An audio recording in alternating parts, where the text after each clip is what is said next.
office/studio/apartment. But today we actually have some sun. It's nice. And I'm looking forward to it more next week as well. Hope it's a little bit warm where you are. We're going to introduce our return guest here in just a second, but I want to encourage everybody listening in today before we get started. Make sure to engage in the conversation, join in, ask questions, comment about your own experience, be part of the conversation. It's really one of the biggest benefits of these live streams, and I want you to take advantage of it. So don't be shy. And then for those of you that are listening to the audio version after the fact, again, follow us on Instagram, Bokeh Podcast. We announce on Monday, every single Monday, we announce the upcoming live streams with a post. And then, of course, we update you with details regarding those upcoming live streams and our stories as well. So make sure you're following us on Instagram, Bokeh Podcast, Bokeh Podcast on Instagram. And of course, we'll link to that in the show notes. And then lastly, before I bring our guest in, just a quick reminder, encouraging you to look for opportunities to give in your local community, international, national organizations. I made my donation to Charity Water today, as I promised I would do before every episode. And it's amazing. I know I've said this once or twice before, but $40 is what I donate each time. $40 provides clean drinking water for one of the 700 plus million people in the world that don't have easy access to that. So it's small steps, but it makes a big difference. And so if you look for opportunities like that, I think we should all look for opportunities like that. I would encourage you to do so. All right. I want to go ahead and bring our guest in. And here we go. I think I pushed the right button. There's Ashley Freehan's here with me again. Ashley, thanks for coming back to hang out with me. We worked through a couple of tech glitches. I think we're good to go. You actually have some really nice audio too. Awesome. Thank you for having me, Nathan. Yeah, no, I think we're going to actually, this is going to be a little bit of an unusual podcast because in most cases, when I bring a guest on, we have these introductory conversations and introductory questions, I should say. And that takes up about a half the show. Today, we're going to actually jump right into the topic because we actually had you on the show back in episode 508. I'm just double checking my notes here, but yeah, 508, not very long ago, actually. And we'll make sure to link to this show in the show notes. Episode 508, we'll link to it there. We talked about how to move from part-time to full-time.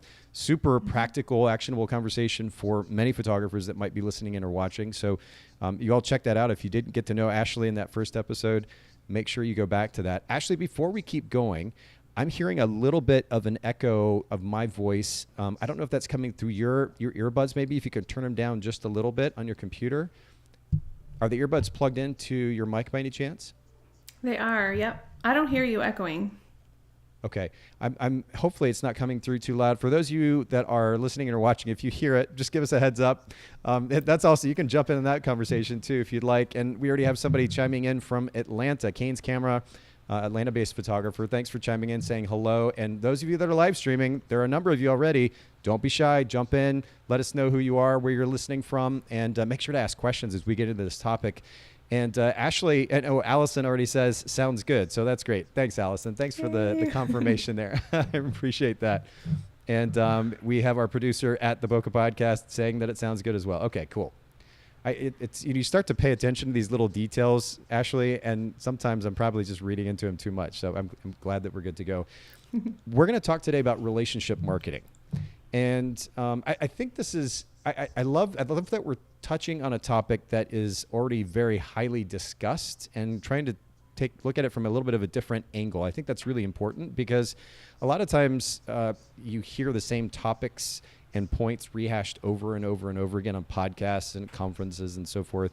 You've got a little bit of a different take on this idea. So leading up to the conversation today, you talked to me about how a lot of photographers discuss word of mouth referrals and relationship marketing. You said that it seems like the conversation is more kind of theoretical than practical based on some of the conversations that you've heard. And I'd love for you to start this conversation off with some of those anecdotal stories, experiences, just to give our listeners context, if you will. Yes, absolutely. So I hear from a lot of my own clients and just other photographers in general when I ask them sort of this question of, so where do you get a lot of your referrals? And a lot of them respond and say, oh, word of mouth, like that's my number one referral source. And I'm like, great, that's awesome. What are you doing for marketing? And they kind of look at me, or there's some, silence, and they're like, well, I'm on Instagram or I'm on Facebook. And I'm like, okay, awesome. Like, what are you doing? And I ask them sort of what's their strategy behind being on social media. And about 80% of the time, they don't really have a strategy. They know that they need to show up. Yeah. They know that they need to be there, but they don't really know why, and they don't know what to do. Okay. So that's great context. You know what, Ashley, I just realized I did a terrible job of introducing you, because I want to give our context a little bit, or our listeners a little bit more context about what experience you're speaking from. I'm actually going to pull up your website here really quickly. Thepurposegathering.com. I just made the assumption that for those listening in, you either listen to that first episode 508, or you'd be getting to know Ashley by going back to listening to it. But a little bit of context, thepurposegathering.com, business coaching and brand photography for mom talks, and you're doing a combination of the both. I actually have a question about kind of combining your brands that we'll come back to later on in the conversation.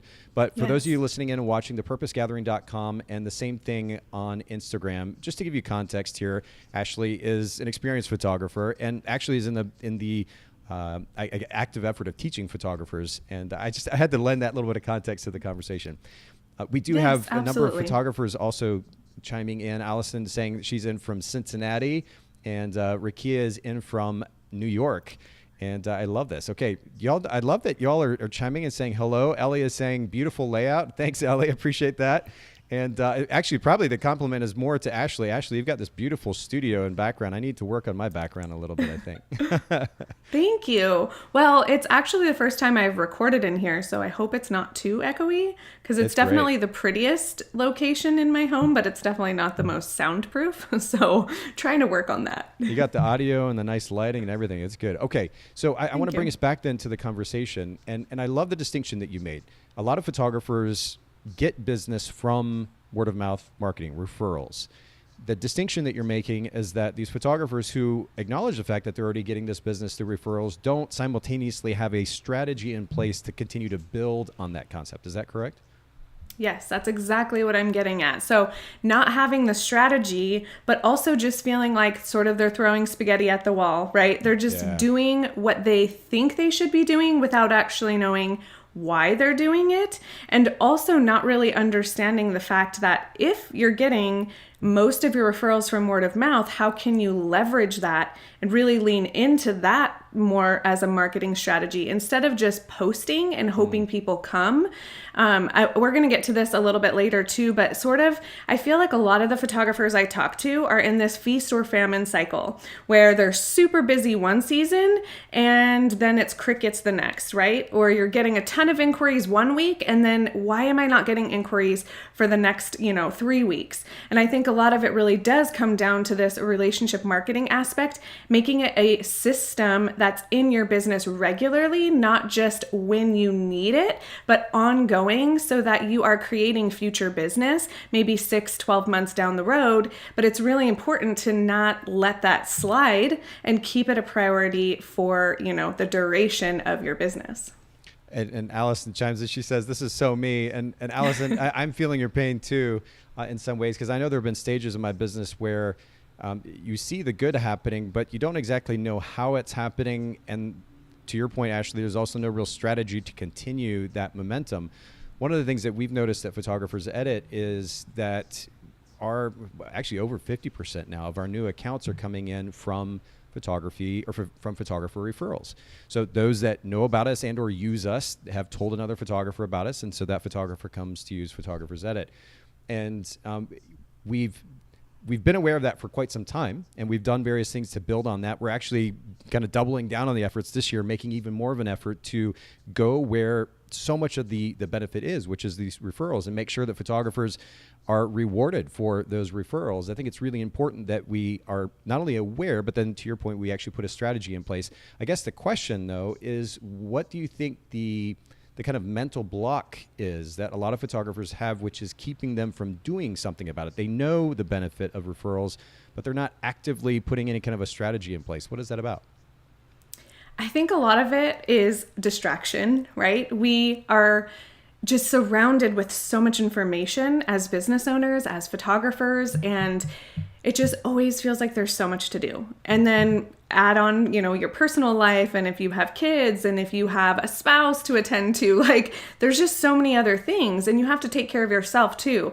So I really think it comes down to prioritizing and just making it that priority. I know for me, this can definitely be one of those things that's the first to go, right? When we get overwhelmed and busy, we're doing all of the sort of client work. We're doing all of the sort of employee mindset tasks, if you will, those things that just, keep our business running, but they're not really keeping our business running for the future. Yeah. And so it's really taking the time to make sure this is a priority and this is the thing that doesn't slip, and putting in a system for it to make it more manageable so that you're not feeling constantly like, oh shoot, I don't have clients for the next 2 months. What am I going to do?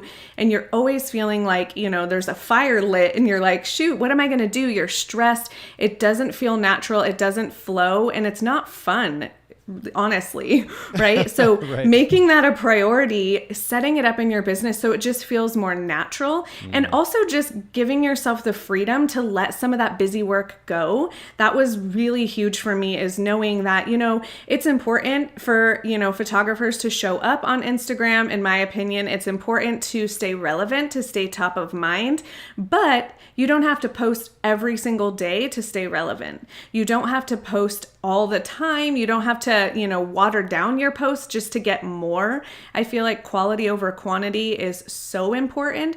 And just, again, giving yourself that permission to kind of rein in some of the other tasks so you have time for other, more important things like relationship marketing. Well, yeah, and I'm really glad you bring this up, actually, because I think the way that you just broke it down in many ways better describes the kind of conundrum that photographers are in than I've done in the past here on the show. So much of the Bokeh Podcast is about helping photographers build sustainable businesses. What does that mean? Well, a number of things, but one of those is building more efficient workflows so that we have the space not only to spend with the time to spend with the important people in our lives, but to do the very things that you're talking about, in this case, relationship marketing, to be in a position where you actually have the time, the freedom, the flexibility to actually look at something like, where am I getting my business, and what specific things can I do on an ongoing basis to encourage that source of business. And yet, to your point, most photographers function in this kind of haphazard way where they're just reacting to the next thing. There's an email, there's a text message, there's a social media notification. Oh, shoot, I need to post, to your point, I need to post here. And oh, no, I need to go edit and do this. And I need to go build this album design. And they're just constantly kind of reacting to all the busy work that has to be done.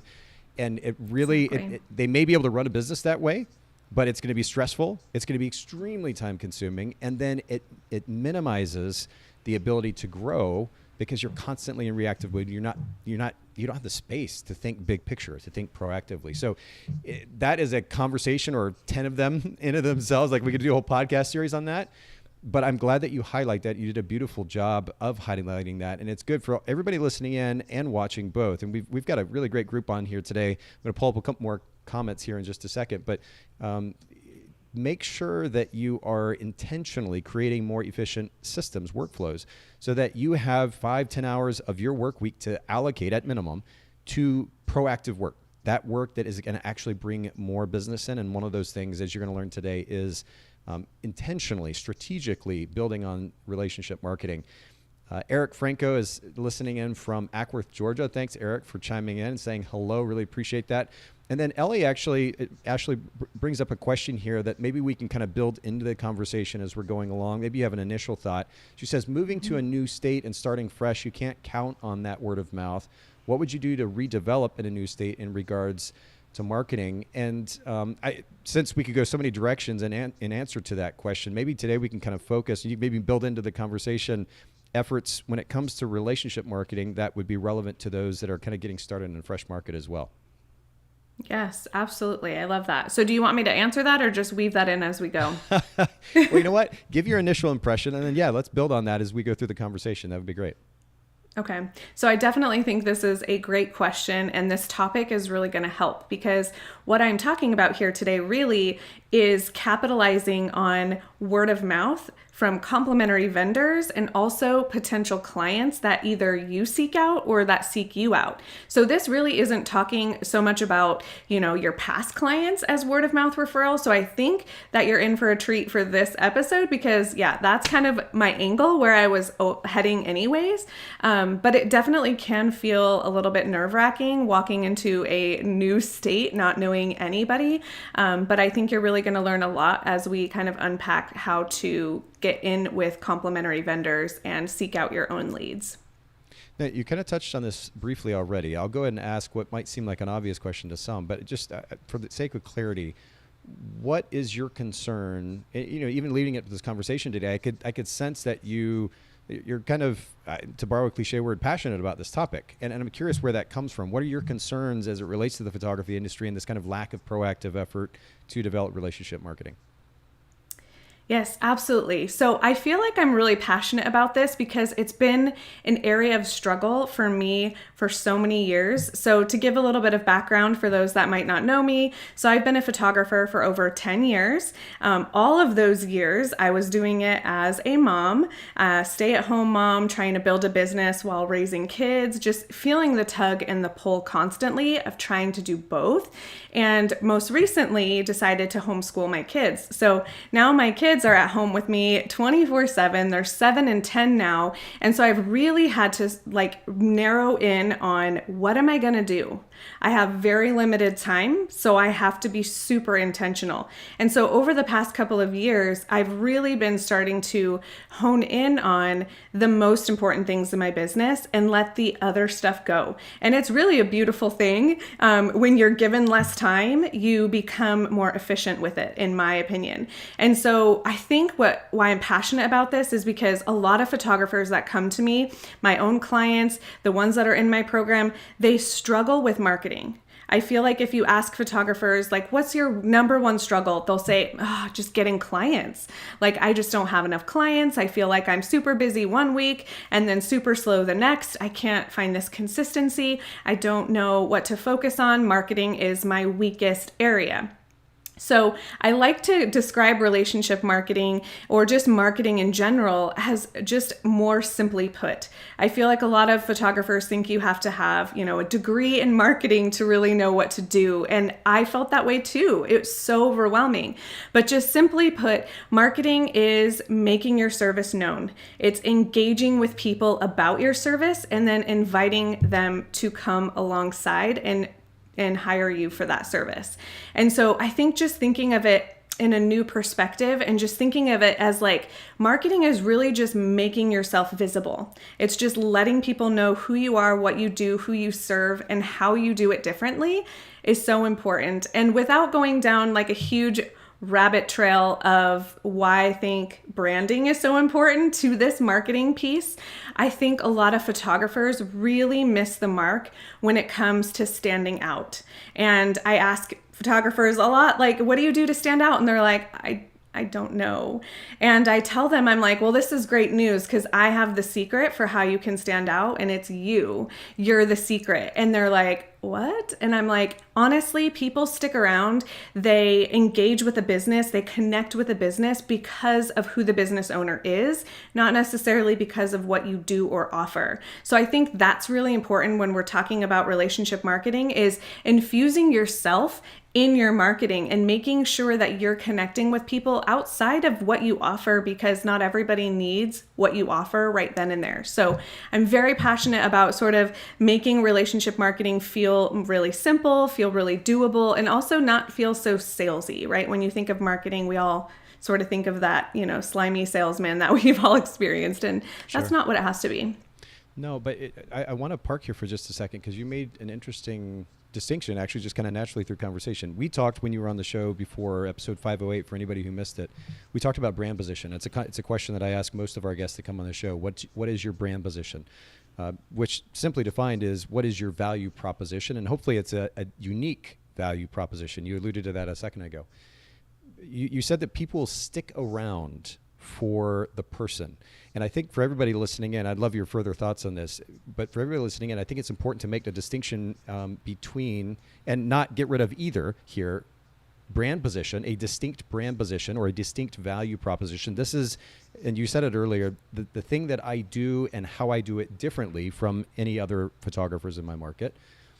And then it's not just that. We don't start and stop at brand position. Then it's also, as you're going to explain, strategically building relationships with people on an ongoing basis. Because, yeah, you may offer a service that's unique to somebody else, but they don't stay around for that because they may not always need that thing.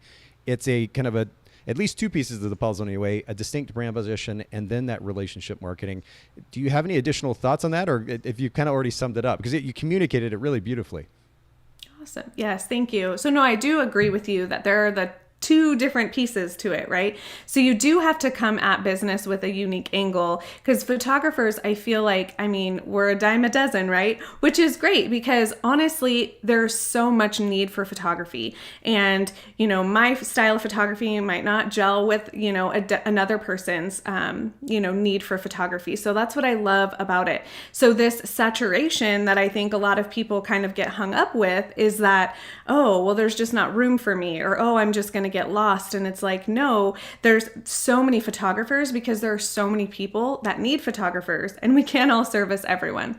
So I think it is really important that you speak to that unique brand position of, who do you specifically serve? And I feel like, niching down is one of the easiest ways to kind of establish that brand position. Yeah. So as you mentioned at the beginning of the episode, I specifically love working with mom photographers because I get the balancing act of trying to be a mom and a business owner like simultaneously while my kids are literally running around in the background. And so I feel like I can offer just a different perspective than maybe someone who is a photographer and doesn't have kids. So I love that niching down and really getting specific to who you serve opens up clarity for you as the owner, right? And who you're speaking to, because now you know exactly who your ideal client is, and that makes marketing just so much easier.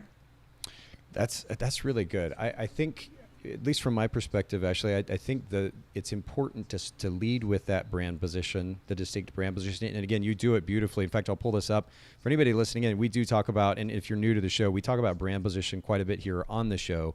The significance of having a clear and distinct brand position statement that is short, practical, to the point. It talks about the service that you offer, how that service is different from the other photographers in your marketplace, and then potentially naming the market that you're serving.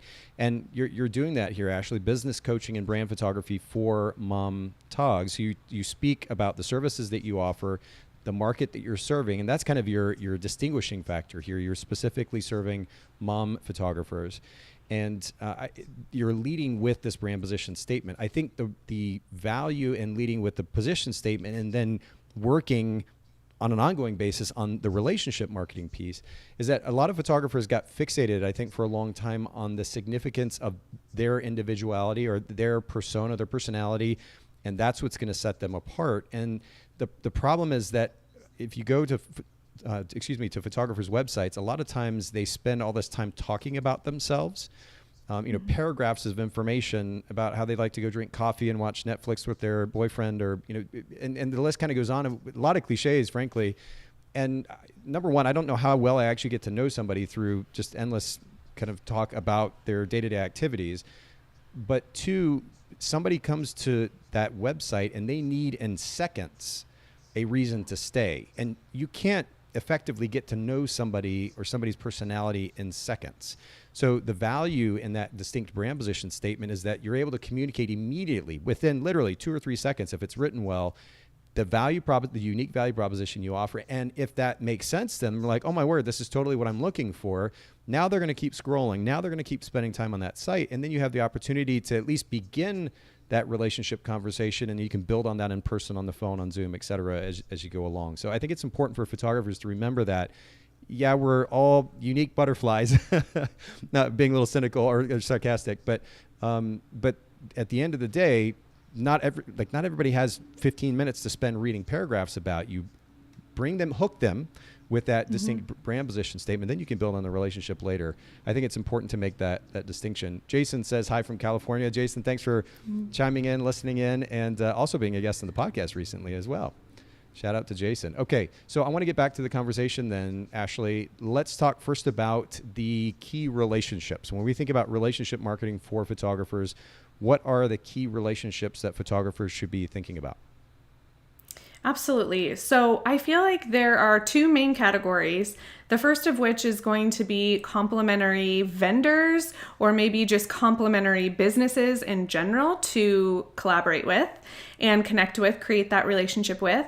And then also potential clients and leads that you seek out. So there's two different categories. But before we keep going, I did miss a point that I wanted to mention earlier, was that relationship marketing, it's one of those strategies that's a long game. It's not something that you're going to jump into and then see results tomorrow. I mean, maybe that would be great, but just keep that in mind as you're thinking about implementing this strategy into your own business structure, is knowing that these dividends are probably not going to pay off maybe for 6 to 12 months.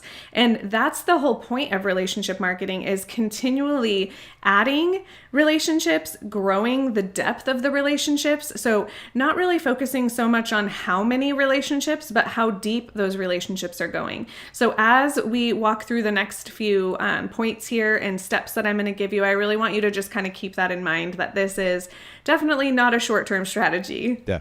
Which, by the way, I will add is probably the case for many things that we do in business, right? Being willing to think about the long game. I realize more and more the significance of that, even just in the last few months in my company. We've been around for 14 years.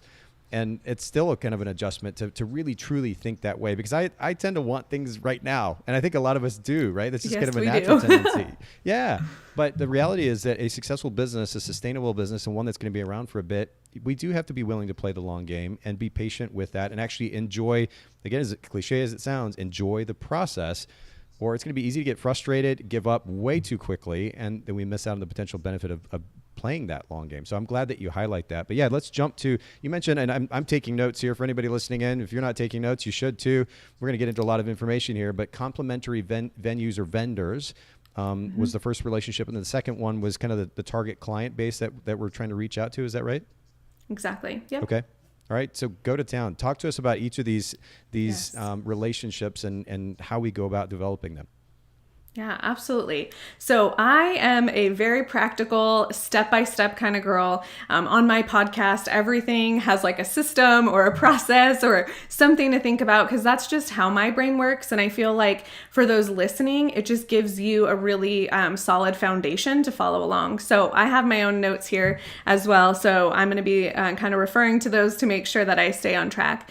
But I feel like the first step to get really practical to begin this journey, like maybe you're like, okay, relationship marketing, we didn't really identify what that is, but basically, hopefully you've caught on as we've been going that relationship marketing is really just making yourself visible through relationships, through cultivating connection with people, not just putting out random posts and hoping people see and come running to hire you, because that's just not reality. Sometimes that happens, but most of the time it's going to take a little bit of a process for people to hear about you, trust you, know you, and then actually want to hire you. So the very first step that I think to kind of just starting is to commit to this process. Commit to making relationship marketing a priority in your business. And then you're going to want to set up a system that's going to allow you to sort of track who you've already reached out to track where they are in the process.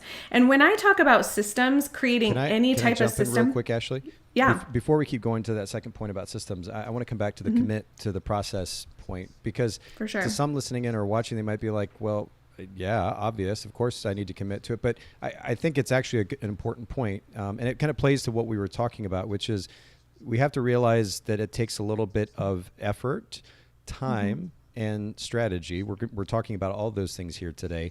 And as a result, it takes a commitment if you're going to actually make it happen. Just posting a cute picture of yourself, throwing your head back, laughing with a cup of coffee in front of a beautiful window light, and posting some quib about yourself, that doesn't build relationships. You may be putting a little bit of yourself out there, sharing a little bit about yourself, But honestly, it's become so cliche, and whether it's on a website or on social media, to do that stuff. And that's not building relationships. That's just a social media post. What you're talking about is committing to a long-term game that actually takes some time and effort and a strategy. So I think that's a really important point. If nothing else, I just wanted to jump back and highlight that before we get to the systems. Of course. Let's definitely jump into the systems, though.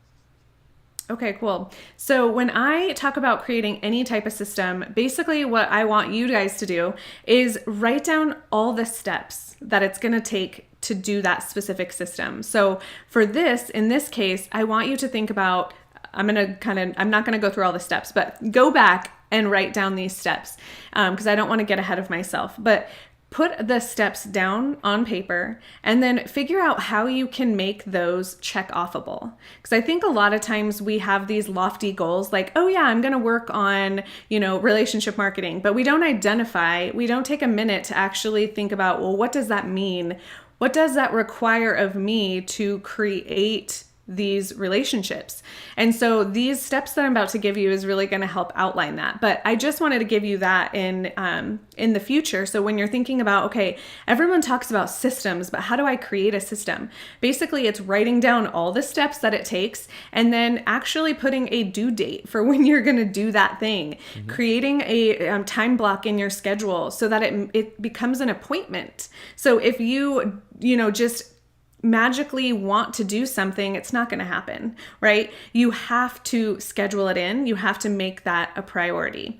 So step 2, after you have committed to the process and you're going to create this into a system, I want you to brainstorm all the complementary vendors that you can think of who would support your specific photography niche. So mine used to be weddings, so I'm going to give you a wedding example, but now I am a brand photographer. So sort of be thinking about this as I am talking you through this. So let's say that you are a wedding photographer. I want you to think about the complementary vendors that you could potentially reach out to. So for me, I was always thinking, what does the bride do before she hires her photographer? So typically she's going to hire a wedding planner. If she's going to do that, that's going to be like number 1. And then number 2, she's going to choose her wedding venue. So I'm going to really want to get in with the venues that I want to work at. And I want to create relationships with those venues so that they refer their brides to me, right? So a bride is typically going to go to her wedding planner or her venue first for referrals for photographers before she goes to her friends, in my opinion. So then you could also think of like dress shops. Brides always love to go look for dresses, typically before they hire their photographer. So always be thinking about, okay, who's my ideal client? And then where do they go before they come to me? Because that's kind of how you're going to want to position your referral chain. So let's give examples. Maybe you're a maternity or a newborn photographer. So who can you network with that might be able to refer you? So these are things like moms groups, birth centers, maybe getting in touch with some local doulas, those type of things. So I always start local first before you go to like doctor's offices or, things that might be like a little bit harder to get in with. Go with local vendors first. Brand photographers can partner with local website designers. I get a lot of referrals from web designers because they need really pretty photos before they launch a beautiful new website. Also, local business meetup organizations or groups like that. I want to go, offer value to their audience and then hopefully be able to network with the people there about what I can offer for them. So that's just kind of a brief overview of maybe some ideas of where you can look for those complementary vendors. That's great. That's so good. And I mean, kind of multiple directions. I don't want to take away from you just communicating this also brilliantly and practically. I could kind of go different directions based on what you're saying. I know personally as a wedding photographer myself for about 10 years, the significance of relationships, particularly with the local wedding coordinator, was just amazing. I mean, thousands and thousands of dollars that we got from the relationship, but that wasn't the only relationship. We had relationships with florists. There was one local florist who also had a gift shop, and we worked with her to provide gifts to our clients that we would book. And then my business partner at the time ended up photographing her family. So there are all these, you develop these kind of working relationships. There's an opportunity to develop genuine personal relationships as well, which is really great. But I can't stress it enough. But I love the idea, whether it's when it comes to actually brainstorming the complementary vendors that you were talking about, or even creating a system and thinking about all the steps, taking the time to actually sit down and list those things out. I know some listening in and watching may be list type people, and that's awesome. I'm actually a super organized person, but when it comes to actually planning for something, for example, we're getting ready to launch a new brand this year. And I took the time recently to list out all the steps for that launch process. That's not something that comes naturally for me, but I'm being way more intentional about this strategic approach to running a business. I think it's so important that we make the time. It may seem nerdy and time consuming to some, but actually thinking through all those steps then enables us to have much more clarity as we go forward, whether it is the actual steps in the system itself, or it is the vendors that we need to actively think about connecting with. I think that's great recommendations. And just hearing you talk about that, Nathan, reminds me of something that's really important to me. And I know this is important to you as well. And I think this is just a phenomenon that's like catching on everywhere, is really prioritizing the time to do higher level CEO work in your business. Yeah. So we kind of alluded to that earlier in the conversation where we were talking about, those employee tasks. When you work for an employer, you are the employee and they're like, here's your list of things to do it. But as the CEO of your business as well, you have to be able to set aside the time to do these systems, to think about the, future and those bigger picture items. And you can't do that if you're always stuck head down working on the things, in your business. So I think that's really important to note. So making sure that every single week you're setting aside a, 2 to 4 hour time block where that's all you're focused on.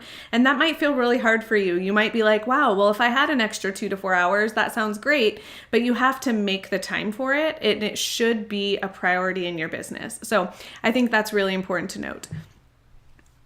Okay, so moving on. So we've got the brainstorm list. And one other thing that kind of I thought about as you were talking, Nathan, is we don't always have the best ideas, right? We think we're like, oh, we're so awesome. Or maybe you don't. Maybe you're like, I'm not awesome. I can't do this. Maybe you have some self-confidence issues. Oh, I realize all the time how I fall short. That's a whole nother topic.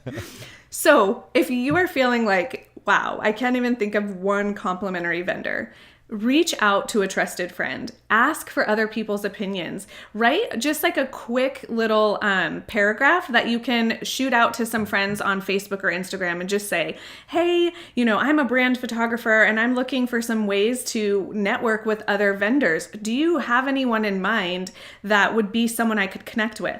Because I'm telling you what, if you ask people for their opinion, they're going to give you ideas that you never even thought of. You're going to be like, whoa, that's a great idea. Where have I been? And it's because you're so into your business that it's really hard sometimes to step out and see an outsider's perspective. So feel free to ask other people to help you with this brainstorm list. So I wanted to add that before we move on. Sounds good. Okay. And before I actually keep going, Ashley, to that fourth point, Eric just chimed in. He said, I use Notion as a way to schedule and break down my task on a daily basis. And I appreciate you sharing that. I love it. Eric, I'm a total task and project management system nerd, and I don't think I've heard of Notion before. So I love that we've got another option in the mix. Currently, yes, in my own personal life and work schedule, I just use the Reminders app built into iOS and my Mac. Previously, I've used Todoist and Things, and the list goes on. I mean, there's so many different options out there, but just having a system that we can put those to-do lists in, I think it's super important. So sure, that's great. I appreciate you sharing that, Eric. All right, Ashley, go to town. Your turn again. Yes. And I use Trello, just for anyone else who's like, oh, I want another one. So that's how I stay organized, for sure. Yeah. Okay, so I think this is step 3. I wrote it down as step 3. Maybe I got confused here. But anyway, step 3 is going to be, now that you have this brainstorm list, you're going to connect and engage with a few people on this list. And again, remember, this list is going to be big and extensive, but that doesn't mean that you reach out to all of them at once, because that's overwhelming, right? So you really want to focus on, maybe 2 to 3 at a time and developing that relationship. Maybe you could send out 5 of these sort of getting to know you messages and then just kind of see who responds. but you really want to go deep with these relationships. You want to create a long-term relationship, so not just like a surface level relationship. So to start, you are going to connect and lead with service. So when you are reaching out to these people, please do not reach out with a pitch first. I have been on the receiving end of that multiple times, and it doesn't feel great. It doesn't mean it doesn't work, but it initially doesn't feel great to get a message that's leading with an ask before they've even, gotten to know you or asked any questions. Yeah, this happens on the podcast a good bit. We get these emails and they're like, hey, we have this system, or we have this educational course, and we have this thing that we want to talk about on your podcast. And it does, like you said, it feels kind of gross, number one. Yeah. And two, there's very little to no conversation about how they're going to first add value to the audience who's going to be listening in. It's just a commercial pitch. And that's just not the way to make a good connection. Yes.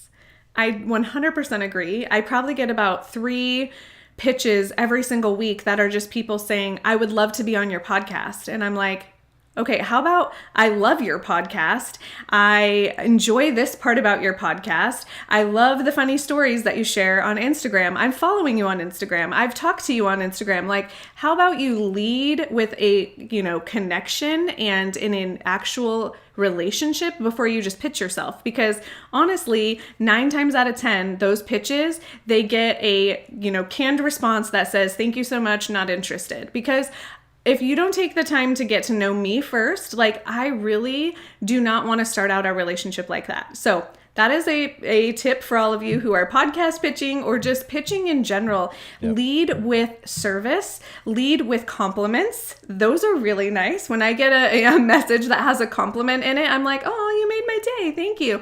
Like, that is a much better conversation than just pitching. So also lead with curiosity. Ask questions, get to know the person, ask them about their business. Just really lead with a authentic heart first, without any kind of intention really to pitch yourself. I mean, obviously that is what relationship marketing is. We want to have a mutual beneficial relationship. So also think about that when you are reaching out to a complementary vendor. If you don't think you can offer anything in return to that vendor, then you might want to really rethink your position there, because you don't want to come off as feeling like I'm just asking and I'm not going to give you anything in return. So I think that's really, really important. Do you have anything to add to that, Nathan? No, I was making notes as you were talking here. Leading with service and curiosity, and value is the biggest thing for me. How do I lead with value? And I've talked about this in the podcast before, but if I'm going to reach out to, when I think about as a wedding photographer building a business, if I'm going to reach out to a vendor, the thing that I'm going to lead with is, hey, I'm going to be honest with them first, because I don't like this kind of fake sense of desire for connection when we all know where the conversation's going. So to lead with, when we talk about authenticity, a component of true authenticity is honesty, right? So if I lead with, hey, I'd really love the opportunity to work with you, but it's super important to me that I'm adding value to this relationship. I would love to do headshots. I'm talking to a coordinator, for example. I'd love to do some headshots for that new website that you said you're going to be launching here in the next couple of months. Is that something you'd be interested in? Or I'd love to be able to do some portraits for your family. You've got an absolutely beautiful family. I saw the picture the other day on Instagram. Would love to do some portraits for your family. And then there's opportunity to spend some time adding value to their lives, and not just value that we've made up, but something that's actually valuable to them or to their business. And then there's opportunity to build a working relationship down the road, but leading with that value, I think, is really important too. Yeah, no, I love that you add that for sure. And I'm definitely not one for fake authenticity either. Like, I want to eventually, but that is really, so how I lead is I do exactly what I just said, is just really get to know them and connect with them on a deeper level, because I really do love the friendship aspect. I love business, but I also love the relationship part. And so truly, I am not reaching out to people just that can help me. Like, I'm really reaching out to people that I want to be friends with in real life. And so I think that's important too. People are used to that though. I think, and I've tried to kind of steer conversations around relationships here on the podcast in the direction of how can we actually come across real, like when we're talking about interacting with clients, for example, on a photo shoot, and you're wanting to pull emotion from these people who are uncomfortable in front of the camera, don't even know you that well. How do you get that real emotion? It doesn't come from some fake effort at a relationship. It comes from a genuine desire to connect with this person, genuine curiosity. You used that word earlier. I think it's a really important word in life in general, certainly in business. Are you actually curious? And that curiosity will drive good questions. And now you're actually getting to know somebody. I think about networking meetings, and they gross me out to no end. These interactions that are so fake. It's not fake authenticity. Authenticity can't be fake. It's either authentic or it's fake, right? It's one or the other. And it's very obvious when somebody is talking to you and there is no genuine desire to actually connect with you as a human being. They're doing a robotic thing, which is to hand you a business card, talk about their business, and would love the opportunity to do coffee with you sometime. It all feels just so contrived, and people can read that stuff. And so the idea that we continue to behave in that way and expect people for it to go over their heads or to overlook it, I think is ridiculous in 2022. We're all highly aware of what's going on. So leading with a genuine interest and a genuine curiosity in whatever relationship, I think is so important. And if that doesn't come natural for people, Ashley, maybe you can comment on this briefly. A lot of people listening in fact, right this second, they may be like, Ashley, these are really great concepts, but I'm a quote unquote introvert. And that's a conversation for another time. I think in many cases, there are some misnomers associated with that concept or that idea, but they're, just put it simply, uncomfortable talking to people that they don't know. And so it doesn't come naturally for them to be curious and for that to lead to interesting conversation via interesting questions, getting to know that person, truly getting to know that person. Do you have any recommendations to kind of get over that little hump of so-called introversion? Yeah, so that's a great point. You actually brought up a lot of things that kind of like stirred up new things in my mind that I was like, yes, I haven't like thought to talk about that. But going back before we get to the introvert part, you had talked about like how to make your clients feel comfortable when maybe you don't really know them that well. Yeah. And that reminds me, so when I was focusing more on wedding photography, my brand position was really, I take the time to get to know each of my clients and I call out those fake smiles. So like, I want to know which one of my clients' smiles is their real smile. And the only way to do that is actually to meet them in person before they hire me. And I know a lot of wedding photographers do this, but it's actually like pretty crazy how many people I've talked to that never met their photographer before the day of their wedding, or maybe the day of their engagement session.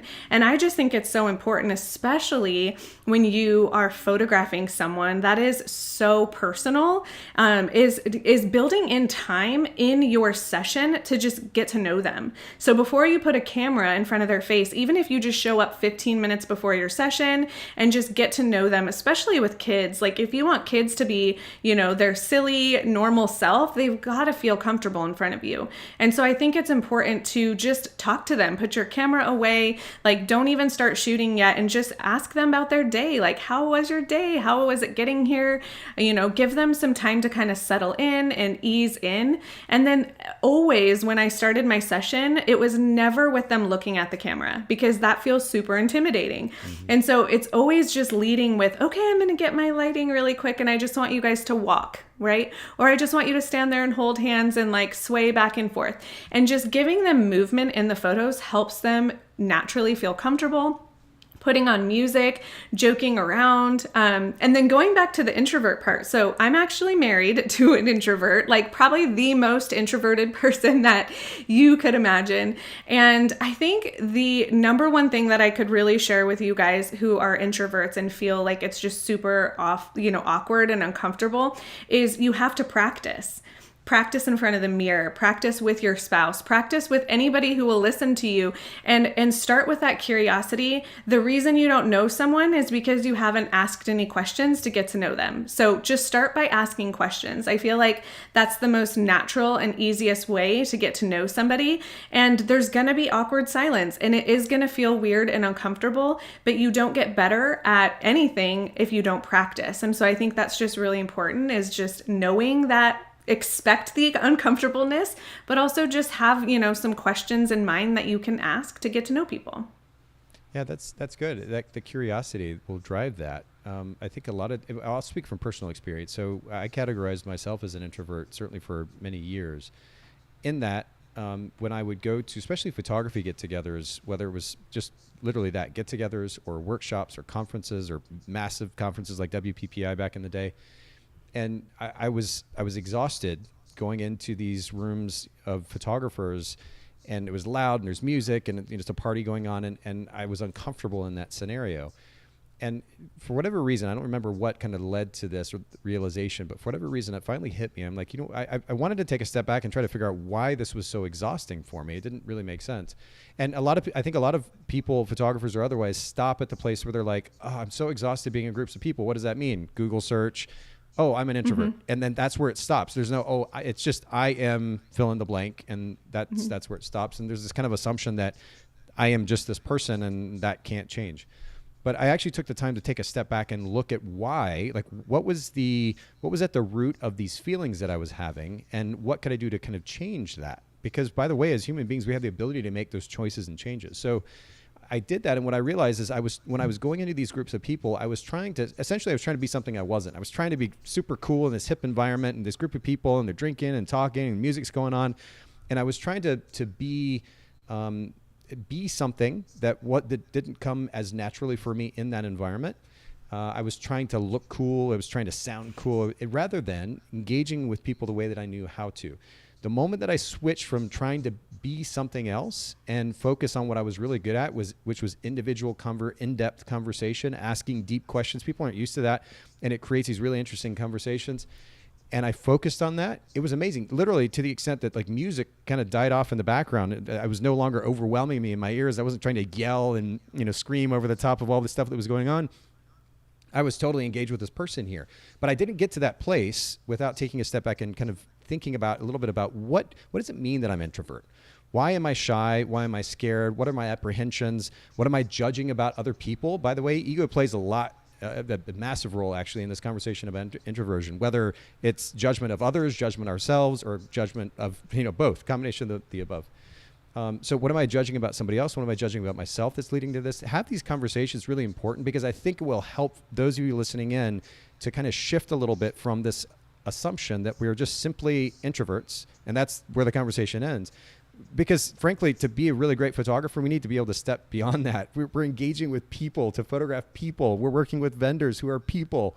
And this notion that we're introverts and we're simultaneously going to build a really powerful business don't naturally go hand in hand. We need to be able to step beyond that. So I think I just want to encourage everybody listening in. Don't just assume that you are this label. You can step beyond that if you're willing to take the time, make the effort to do so. I love that you bring that up, Nathan, because I do feel like it's very easy for people to use that as an excuse for why they don't go to networking events. Oh, I'm just introverted. It feels really awkward to me. And of course it does, because it doesn't come naturally to you. Sure. But also I'm an extrovert and it still feels really awkward. It like doesn't get easier in the sense that it doesn't feel awkward. Like it still feels weird. Yeah. And I still have to just like take that leap and understand that everybody else that's at this networking event is feeling the same pressure. Like they're feeling the same awkwardness, unless they came with a group of people, which people do, but I just wanted to give you one real practical way to sort of like edge yourself into a conversation. Because sometimes you go to these networking events alone and everybody's in their own little group and you're like, well, shoot, I'm on the outside. So just one real practical thing you can do is I just walk up to groups and I say, hey, do you mind if I join your conversation? And I have never once had anybody tell me no. Like ever. And normally I'm just in there and I'm listening and I'm like, okay, cool. And then they all stop and they're like, so who are you? What do you do? And so it's just taking that like leap of faith, knowing that it feels uncomfortable and awkward, but the more you do it, the easier it gets. Sometimes you just got to do. We are in this luxurious place in first world America or other first world countries where we can sit around and think and analyze and overthink and overanalyze and obsess over our feelings, and it gets in the way of so much. Sometimes we just have to do the thing, and exactly. It's amazing what's on the other side of that. So we'll leave it at that. Okay, so I was as I was taking notes here, old school style in my notebook here, connecting with those on the vendor list. We were talking about leading with service, leading with curiosity. What's kind of the next step in this process? Yes. So next step 4 is once you've established a relationship with them, then go ahead and present that idea of collaboration. And I maybe our opinions differ here, Nathan, but I feel like I want to see if they're open to collaboration first and hear what their ideas might be. So as you know, we've been talking for a little bit, so now they know what I do, I know what they do, we kind of know a little bit of personal stuff, because I really want to connect with people, like I said, on a deeper level. So it's not just business for me. When I approach this, I'm looking for a friend. I'm looking for someone that is a long-term collaboration with. Again, that's two-sided, not just me getting stuff out of it.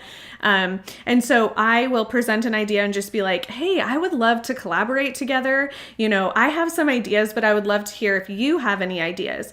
Because if you go ahead and present your ideas first, sometimes it kind of closes off their creativity of what kind of collaboration they might have kind of been thinking of. Because let's be honest, when you're reaching out to another business, they're kind of thinking about collaboration as well, because all of us as business owners want to grow our business. And so I always listen for their collaboration ideas, because often when I do that, they have, like I said, ideas I never even thought of. And then I'll present my ideas too, and then be like, hey, this is kind of what I was thinking. So I wanted to share that tip first.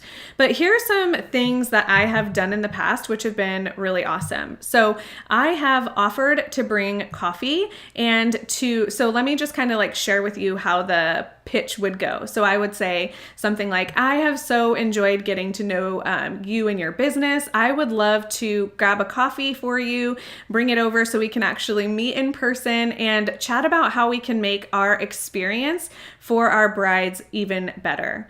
Would that be okay with you? Or are you interested in that? I've never had anyone say no to a free coffee. I'll bring them a coffee to their place, wherever they're working that day.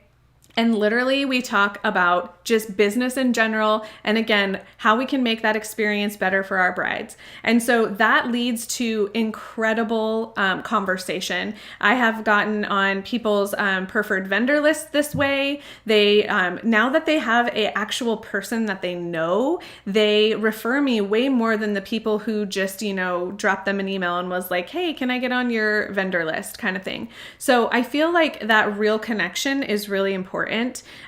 Also, you could do a co-working thing. So this I did with actually someone that I met in person. I got to meet a wedding photographer that we just really hit it off, and got her contact information, which again is random and weird, but it was just more so oh, hey, are you on Instagram? Let me follow you. That sounds so much better than can I have your number? That just feels weird.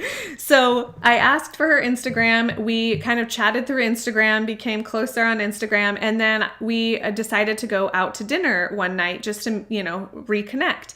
Well, then we became super close and we started doing co-working together. So we would go grab dinner once a month and we would bounce ideas off of each other. So she's a wedding planner, I'm a wedding photographer, right? So we have the same ideal target audience. We both were in the high-end wedding industry. And so it was really fun. So you can create even a deeper relationship with these people and do co-working sessions with them. And again, this led to another thing that I'm talking about. We didn't actually end up doing this, but this was an idea that we had, was to do an in-person event for engaged brides, and bring on some different panelists of people that could talk about, what should you look for when you hire a photographer? Not pitching myself, of course they know I'm a photographer because that's how I introduce myself, but really we're leading with that service. So we're going to both pool, our resources and invite all of the potential brides that we know. And we were going to reach out and make this kind of a big free workshop. But basically that would be a really good networking opportunity for us to get in front of all of these potential brides. So that's a really great idea. The other thing too is, this is, I feel cliche, but I'm going to say it anyways, but doing an Instagram live, I feel like they are not dead. I thought for a while that maybe they were, but Instagram lives are really cool. I know that Instagram has come out with that collaboration option now. So you can both post it to your stories now, instead of it just being on one person's and then you having to share it. So these are just a few ideas, but I know, Nathan, that maybe you have another couple of ideas, or some people in the chat probably have ideas of how to collaborate, but these are just a few things to kind of get you started. No, I'm not going to even try to add to that. I think it's a great introductory conversation about how to even get started in this process. And I think you made the point kind of at the very beginning of that, which was you got to have the conversations. Ideas come from conversations. We tend to exist in this world on our own as photographers. And when we exist in our own world with kind of our blinders on and the assumptions that we make and everything else, it's very easy to get stuck and to limit ourselves as far as how we approach business. The moment that we have the opportunity to sit down with another person or a group of people and have conversation and brainstorm together, it's amazing what can come from that. I just so look forward to conversations with my team on different levels, whether it's one-on-one or as a group, because of what can come from those conversations. I love getting feedback and thoughts and ideas, and ultimately it just makes us that much better for it. So I know that here, and I don't know if you experience this, Ashley, here in the Chattanooga market, I'm not going to call it any individual photographers, but there was this weird apprehension, even pre-COVID, to get together in person, to make the effort to drive, literally 10, 15, 20 minutes across town to get to a coffee shop or to a restaurant, to sit down and just have conversation, just connect with other people. And I don't know if it was just simply laziness or a combination of laziness and the introversion conversation, or there's something else going on. Because it's not like these photographers, most of them anyway, are shooting, they have 50 sessions every week, or they're shooting 20 weddings each week. It's not that they're actually that busy, but it seemed like there was always these excuses to not actually get out and connect. And the reality is, on the other side of this connection are ideas and ultimately business. And if we don't prioritize that, again, we may be able to run a business, but we're limiting in ourselves. And I think it's really great that you're highlighting the importance of this. I think based on our conversation before, you've got one more kind of key idea or step here that photographers should consider as we're closing. What is that? Yes. One quick thing I want to add that you just reminded me of is complementary vendors also should back that up, should include other photographers. And I don't know how I completely missed that, but why that's so important is because you will be booked on a day when you can refer out to another friend. Also, if you start networking with other photographers who have different niches than you, again, when you get that inquiry for maternity and you do brand photography like me, you are going to know exactly who to send them to. So including other photographers on that list is so key, and I can't believe I forgot that. So I wanted to throw that in there. That's great. Okay, so the last thing that I wanted to really touch on here was using relationship marketing with potential clients. So I'm going to talk about 3 different ways right here. And the first one is your hot leads. So these are going to be actual people who have reached out to you and expressed interest in hiring you. You probably already have a way to track this. If you don't, you're going to want a way to track these leads. I use HoneyBook for my invoicing and my contracting, but I actually don't use that for my leads. I don't know why. I just have my own spreadsheet that I use for my leads, and I like that better. So definitely keep in touch with those hot leads and emailing them, following up with them, but also just engaging with them on Instagram with real, authentic comments to their stories, comments to their posts, just a hey, how are you, thinking about you kind of thing. I have this really great blog post that I thought you might be interested in, reaching out. Just keeping in touch and keeping your name top of mind is so important. So following up with those hot leads. I think a lot of times we get those leads and we forget about them because we're busy.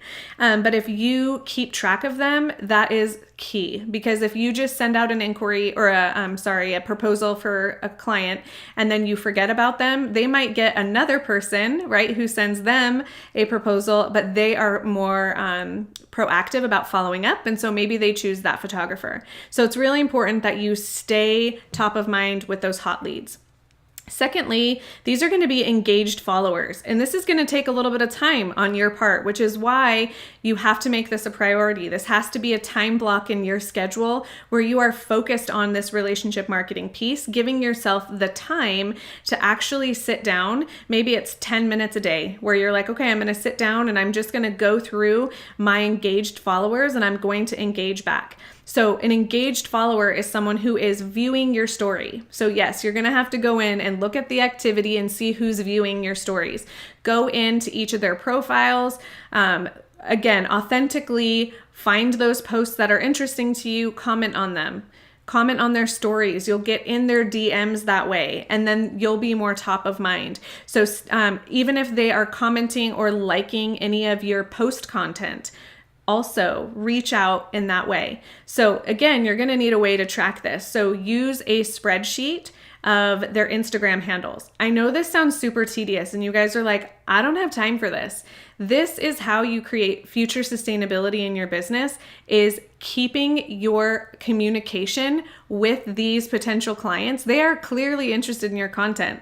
So instead of trying to post to the masses and get all these new people, right? These new likes, these new follows, focus on the people who are already there, the people who are already liking, the people who are already engaging, and go deeper with each of those people. They might never hire you, right? But they might know somebody who does need to hire you in the future, and you want to be the first person that they think of. So engaged followers is very important.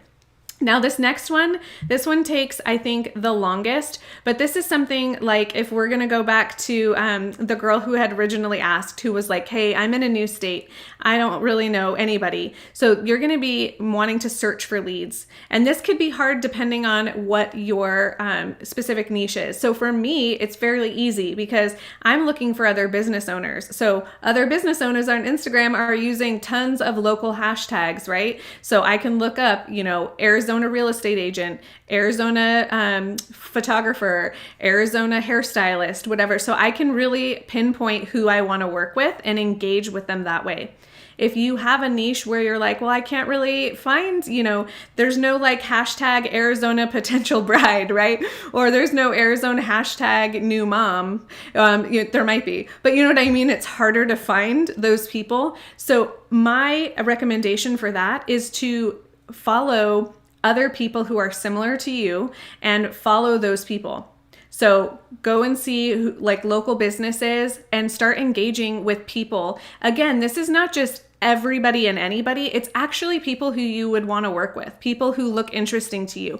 Definitely go and check out their profiles, right? You're going to be doing a little bit of spying on them. But I think this is important because if you need leads, it's important to create those relationships. And again, you're going to reach out authentically into their stories, comments, making sure that you are leading with that curiosity, that connection, and just really getting to know who they are. I don't think I would ever like pitch myself like, oh, in case you need a photographer. That feels like slimy to me because they already know. They can go and peek at your own profile and see that you're a photographer, but really just be authentic, engage with them, and get to know who they are. And again, this word of mouth is going to spread so much faster. So I heard a quote once that you may have heard before too, but it says that business grows at the speed of relationships. So the more people that you can make aware of your business, the faster your business is going to grow, especially if you are that authentic person who people can look back at and say, you know what, there was that photographer who reached out to me and she really cared, or he really cared. Maybe you should check out this girl. So hopefully that helps you guys. Oh, it's super helpful. I mean, this is all, one of the things, first of all, Ashley, you're a great teacher.